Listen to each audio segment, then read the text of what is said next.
Bismillahirrahmanirrahim. Assalamualaikum warahmatullahi wabarakatuh. Alhamdulillahirrahmanirrahim. Wassalatu wassalamu ala asrofil anbiya'i wal mursalin wa ala alihi wa sahbihi ajma'in. Amma ba'd. Hari ini hari eh, Minggu, tengah malam pukul 11 malam, ya, tanggal 4 April 2021. Setelah 2 minggu ini saya eh, jarang sekali mengupload video, ya, karena video yang saya upload itu rata-rata kegiatan yang saya ikuti. Hari Minggu ini merupakan hari chill, hari yang menyenangkan saya kira buat semua para mahasiswa, mahasiswi program studi pendidikan bahasa Inggris Universitas Muhammadiyah Jakarta, dan kita akan membahas hal yang ringan-ringan saja pada hari Minggu ini terkait dengan perbedaan alat transportasi, ya, penggunaan alat transportasi darat, laut, dan udara pada masa pandemi COVID-19, ya. Jadi kebijakan untuk menggunakan alat transportasi umum tersebut itu sesuai dengan yang saya alami 2 minggu ini. Jadi minggu lalu saya pergi menggunakan transportasi darat dan juga laut ke Lampung, ya, tepatnya di kota Metro Lampung, kota kecil yang terkenal dengan kota pendidikan, ya, di Bandar Lampung. Saya menggunakan salah satu jenis transportasi umum, transportasi darat. Itu start dari Jakarta pukul 9 malam, kemudian sampai di Metro, ya, kota Metro Lampung itu sekitar pukul 5 sampai setengah 6 pagi, ya. Jadi perjalanan saya ketika menggunakan transportasi umum via darat, ya, kemudian laut. Jadi ada beberapa hal. Yang pertama, ketika saya itu memesan tiket yang eksekutif, ya, bus eksekutif.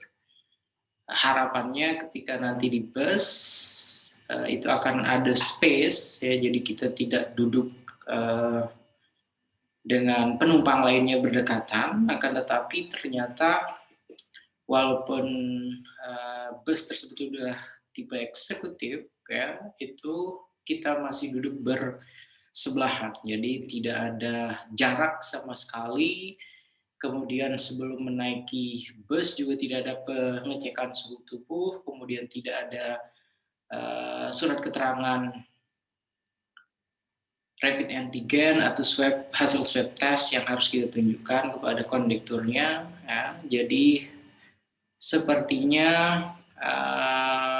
protokol kesehatan ketika menggunakan bus dari Jakarta menuju Lampung, Bandar Lampung itu tidak saya temukan, ya. Mungkin kalau misalnya menggunakan bus yang paling tinggi speknya atau paling tinggi tingkatannya, misalnya bus Royal, mungkin ada kemungkinan akan ada space antar penumpang. Tapi kemarin ketika saya naik menggunakan bus eksekutif, jadi masing-masing itu kita duduk bersebelahan tanpa jarak sama sekali dengan penumpang yang ada pada bus tersebut, ya. Untuk naik bus sekali lagi tidak ada ini, ya, tapi alhamdulillah semua masing-masing penumpang kemarin ketika saya berangkat dari Jakarta ke Lampung itu sudah menggunakan masker, ya, tapi itu tidak ada social distancing, ya, tidak ada physical distancing di sana, ya. Sangat disayangkan sebenarnya. Oke, itu untuk yang transportasi darat. Kemudian selanjutnya untuk yang transportasi laut juga kurang lebih sama, saya kira. Di transportasi laut, via laut, itu tidak ada pelaksanaan protokoler kesehatan yang jelas ya. Jadi masing-masing ketika kita turun bus kemudian berada di kapal itu tidak ada pemeriksaan suhu, kemudian tidak ada petugas juga yang menanyakan kepada kita terkait dengan dokumen ya, dokumen resmi bahwasanya yang menyatakan kita bebas COVID-19, bebas corona ya. Jadi untuk transportasi darat bus ya, bus itu tidak ada ini ya, tidak ada persyaratan untuk menunjukkan kelengkapan dokumen bahwasanya kita bebas dari COVID-19. Begitu juga untuk yang transportasi laut ya, ketika saya menaiki kapal itu tidak ada pengecekan suhu tubuh, kemudian juga di dalam kapal tersebut sangat ramai ya ketika naik di kapal tersebut, dan saya kira untuk yang physical distancing itu tidak ada ya. Oke, kemudian untuk transportasi darat lainnya, untuk kereta api, alhamdulillah itu sudah cukup bagus. Saya kira kereta api karena di masing-masing stasiun semenjak beberapa bulan yang lalu saya kira sudah diterapkan ada ini ya, ada keterangan bahwasanya kita negatif dari COVID-19 dengan mengikuti tes Ginos ya. Tes Ginos tersebut itu merupakan salah satu cara yang saya kira cukup efektif ya untuk menyaring para penumpang yang akan menaiki kereta api ya. Jadi untuk kereta saya kira sudah satu langkah lebih maju dari jenis transportasi darat lainnya seperti bus ya. Sementara untuk kapal, kabarnya untuk kapal itu ketika kita akan menyeberang dari Merak ke Bakahuni itu ada 2 tipe atau 2 jenis ya, itu setahu saya, tapi mungkin ada tipe lainnya. Yang pertama ada yang ekspres itu hanya 1 jam saja. Kemudian selanjutnya yang reguler itu 2-3 jam kalau tidak salah, dan kemarin saya naik yang 2-3 jam. Mungkin berbeda halnya kalau misalnya yang saya naiki itu adalah kapal cepat ya, yang hanya 1 jam saja sampai ke Bakahuni ya. Oke, kemudian kereta saya kira sudah cukup baik, masing-masing penumpang itu harus dinyatakan negatif terlebih dahulu melalui cek Ginos tersebut, baru kemudian bisa untuk bepergian ya. Jadi jelas masing-masing terdata, kemudian ada dokumen lengkap yang menyatakan bahwasanya penumpang sudah dinyatakan negatif COVID-19. Oke, kemudian selain ke Lampung, minggu ini ya, jadi hari Rabu, kemudian saya pergi ke Semarang, saya berkunjung ke Semarang ya untuk mengikuti salah satu kegiatan di sana. Transportasi yang saya gunakan itu adalah menggunakan transportasi udara, pesawat ya. Kemudian ketika menggunakan transportasi jenis pesawat ini terlihat sekali perbedaannya. Jadi masing-masing sebelum kita akan check-in atau sebelum kita akan boarding ke pesawat, jadi masing-masing pertama kita harus mendapatkan pengesahan yang menandakan bahwasanya kita, pengesahan dokumen ya, yang menyatakan bahwasanya kita sudah terbebas atau negatif dari COVID-19, dan dokumen yang kita bawa itu harus dokumen berupa hasil swab antigen ya, jadi yang ditusuk ke dalam hidung tersebut ya. Jadi masing-masing harus membawa, kemudian disahkan di bandara ya. Setelah disahkan kemudian kita baru bisa check in, dan kemudian nantinya akan dicek lagi ketika kita masuk untuk ke ruang tunggu, begitu juga ketika akan boarding ke pesawat ya. Dan bagusnya lagi kalau kita menggunakan transportasi via udara atau menggunakan pesawat ketika bepergian ke luar daerah, masing-masing data kita itu langsung terrecord ya. Masing-masing data kita langsung terekam, dari mana kita datang, kemudian tujuan kita ke daerah mana, kemudian kita akan tinggal di mana di daerah tersebut. Jadi sudah langsung terekam semuanya melalui aplikasi IHAP itu ya. Jadi aplikasi tersebut itu merupakan aplikasi yang sangat bagus saya kira untuk mendeteksi pergerakan para penumpang ya, dan sehingga ketika misalnya akan ada para penumpang yang positif, nantinya akan mudah untuk di tracing-nya. Sangat berbeda sekali dengan transportasi darat menggunakan bus, kemudian juga transportasi menggunakan alat transportasi menggunakan kapal laut ya. Oh iya, kemudian ketika pergi kemarin saya menggunakan Garuda, dan alhamdulillah ketika kita boarding ke pesawat, kemudian di Garuda ini sudah diterapkan physical distancing.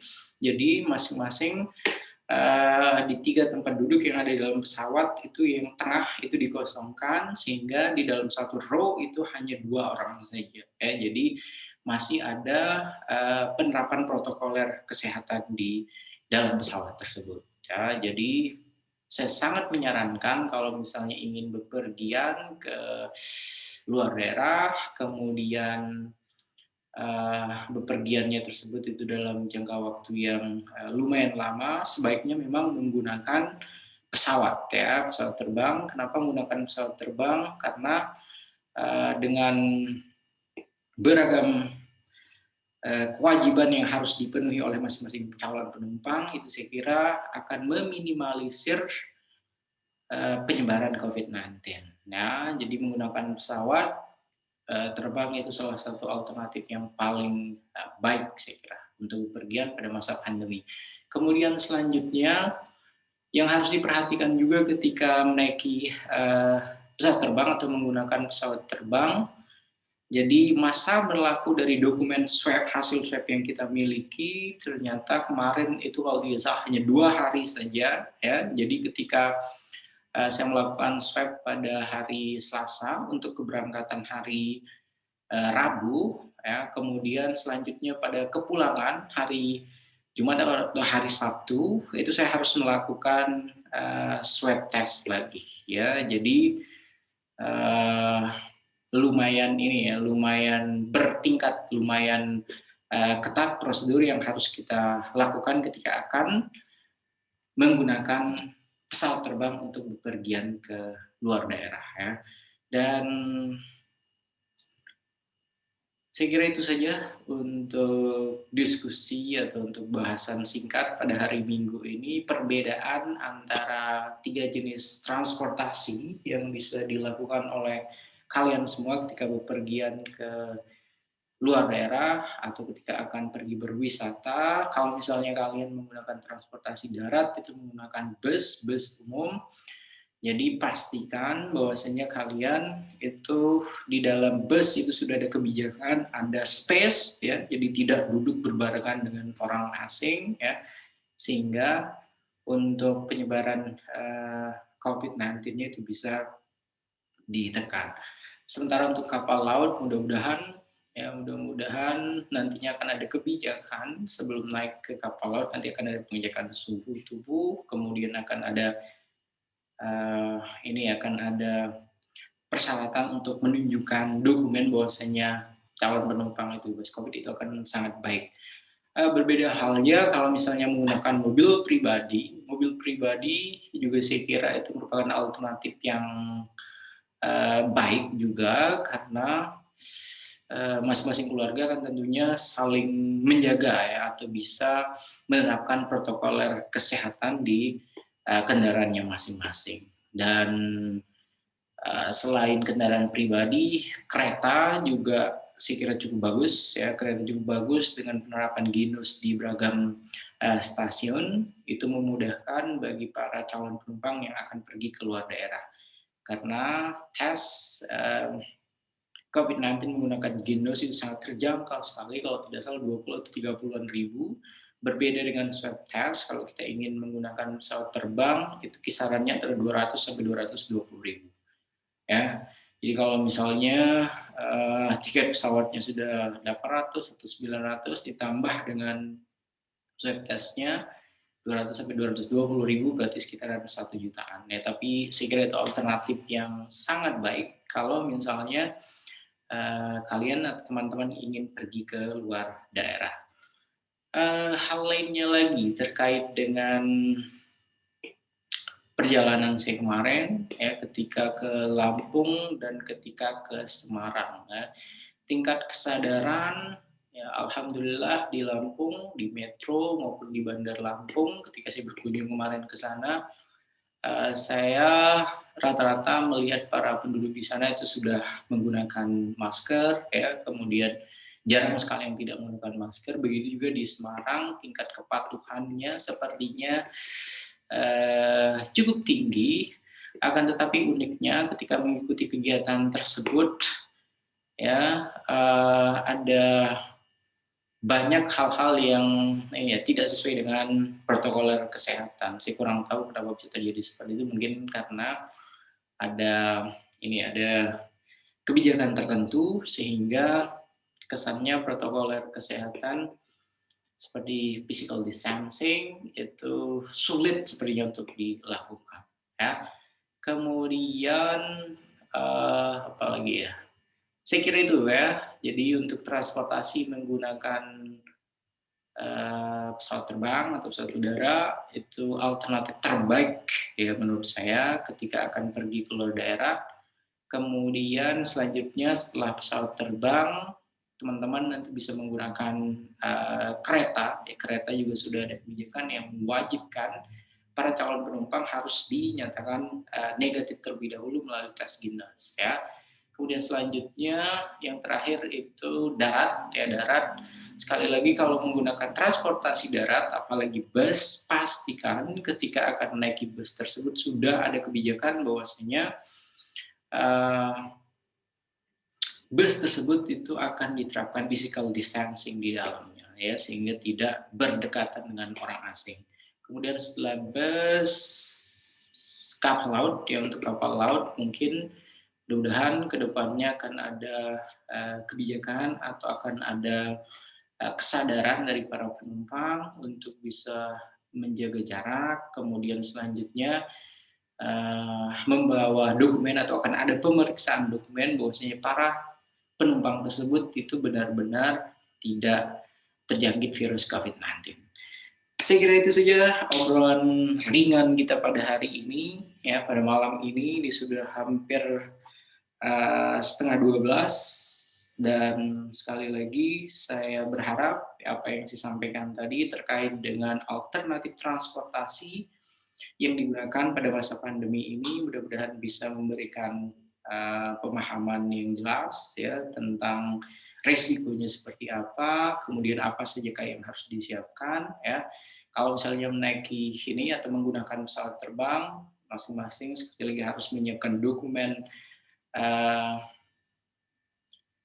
swab test ya, bahwasanya harus negatif, maka kalian baru bisa untuk menggunakan pesawat terbang. Sementara untuk yang kereta api on the spot saja langsung di stasiun masing-masing itu sudah ada difasilitasi untuk menggunakan Ginos ya.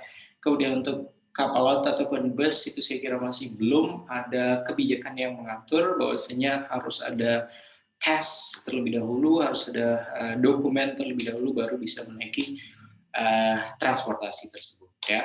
Dan oh iya, info terbaru kalau tidak salah kemarin ketika saya di Semarang sempat membaca berita bahwasanya untuk Ginos alhamdulillah ke depan nanti bisa dijadikan salah satu alternatif ketika teman-teman akan bepergian menggunakan pesawat terbang ya. Jadi kabarnya mulai 1 April Ginos mulai akan diterapkan di bandara sehingga akan memudahkan dan juga tentunya lebih efisien ya karena sangat murah 20 sampai 30-an ribu, berbeda dengan swab tes antigen yang harus sampai 200 sampai 220 ribu ya. Sehingga dengan penerapan Ginos ini harapannya mudah-mudahan nantinya pariwisata kita akan kembali bangkit, kemudian akan membuat tingkat hunian hotel, kemudian tingkat kunjungan ke berbagai destinasi wisata yang ada di Indonesia ini akan meningkat ya.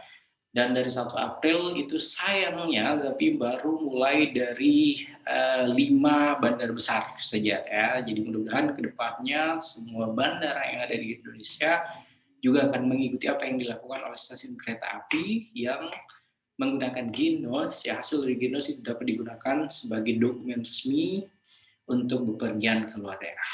Ya, sekali lagi itu saja yang bisa saya sampaikan. Terima kasih sudah menonton ya, dan saya akhiri dengan wallahu muwaffiq wal hadi ila sabilir rasyad. Assalamualaikum warahmatullahi wabarakatuh.